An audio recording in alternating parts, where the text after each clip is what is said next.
Hello guys, welcome to our channel. तो guys, आपने लाखों बार सुना होगा कि WWE के रेसलमेनिया का इवेंट सारे इवेंट्स में से सबसे बड़ा इवेंट है और वो साल का सबसे बड़ा शो है। WWE के स्कूबी 2 मूवी में रेसलमेनिया का कंपेयर तो क्रिसमस फेस्टिवल से कर दी गई थी। जब बात आती है रेसलमेनिया की तो बहुत सारे ऐसे पल हैं जो कि WWE चाहेगा कि आपको याद रहे, जैसे कि डैनियल ब्रायन का वर्ल्ड टाइटल जीतना, जॉन सीना को JBL को हराना और भी कई सारे शानदार मोमेंट्स हैं जो WWE आपको बहुत ही खुशी से दिखाना चाहता है। पर ऐसे भी बहुत सारे पल हैं जो WWE चाहेगा कि आप पूरी तरह से उस खराब सेगमेंट को भूल जाए और उन्होंने एक कदम आगे बढ़कर अपने इतिहास के पन्नों से भी हटा दिया। तो गाइज, आज के इस वीडियो में ऐसे ही 5 WWE के ऐसे मोमेंट्स के बारे में बात करेंगे जिसे WWE अपने फैंस को कभी भी दिखाना नहीं चाहती है। तो गाइज, विदाउट वेस्टिंग टाइम चलो वीडियो स्टार्ट करते हैं। Number 1, Michael Cole accidentally spoil the main event. Guys, हर कोई गलतियां करता है। रेसलमेनिया 15 में माइकल कॉल ने काफी बड़ी गलती कर दी थी। जब अंडरटेकर और बिग बॉस मैन के मैच के लिए हेल इन अ सेल को नीचे किया जा रहा था,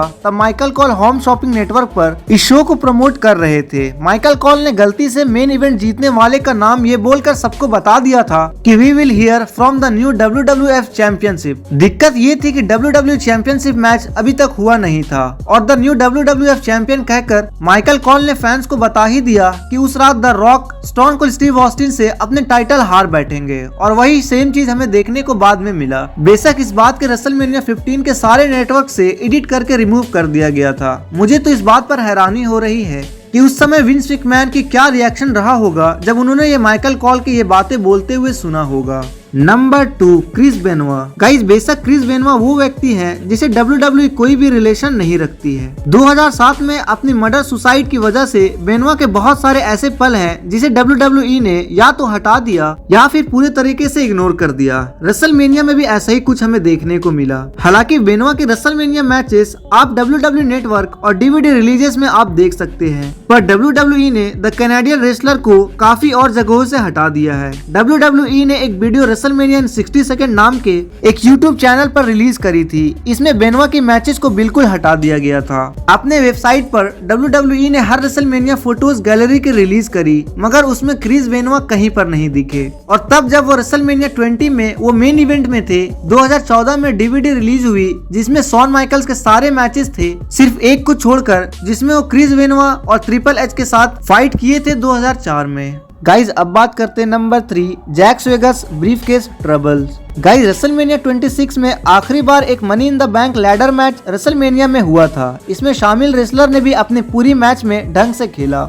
और इस मैच में काफी सारी बेहतरीन मोमेंट्स भी हमें देखने को मिले, लेकिन इसमें कई सारे मोमेंट्स जिसे WWE चाहता है कि आपको वो सारी चीजें याद रहे। लेकिन एक पल ऐसा भी है जिसे WWE ने मिटा ही दिया। जब उस मैच का विनर जैक स्वेगर अटैची को पकड़ने गए तब उन्हें उसे नीचे खींचने में दिक्कत हुई। अगर आप इसे WWE नेटवर्क पर देखे या फिर DVD रिलीज पर देखे तो ऐसा लगेगा कि उन्होंने बिना किसी दिक्कत के उसे नीचे खींच लिया, पर अगर आप जब लाइव वर्जन देखते हैं तो जैक स्वेगर को लगभग 15 सेकंड लग गए थे हुक से उस अटैची को उतारने में। गाइज, अब बात करते हैं number 4, the WrestleMania kick off panel buries the word diva. Guys, WrestleMania 32 एक बहुत बड़ा इवेंट था और इसके बहुत सारे कारण थे। उनमें से एक था कि दिवास्ते टाइटल को रिटायर कर दिया गया था और वुमेन्स चैंपियनशिप की शुरुआत की गई थी। इससे WWE में डिवा शब्द भी खत्म हो गया और अब फीमेल रेसलर को सुपरस्टार कहकर बुलाया जाएगा। किक ऑफ पैनल ने इस घोषणा पर अपनी प्रतिक्रिया दी और उस वक्त उसमें उतना कंट्रोवर्सी नहीं था, लेकिन जब इवेंट के बाद पैनल की प्रतिक्रिया को किक ऑफ शो के WWE नेटवर्क से हटा दिया गया। Number 5, the DX band perform America the beautiful. Guys, WrestleMania में बहुत सिंगर और म्यूजिकल ने शो की शुरुआत करने के लिए अमेरिका द ब्यूटीफुल परफॉर्म किया है। WWE आपको पूरे प्राउड के साथ ये सारी परफॉर्मेंस दिखा देगा, एक के छोड़कर। रेसलमेनिया 14 में WWE ने कुछ अलग किया और उन्होंने द DX बैंड से अमेरिका द ब्यूटीफुल का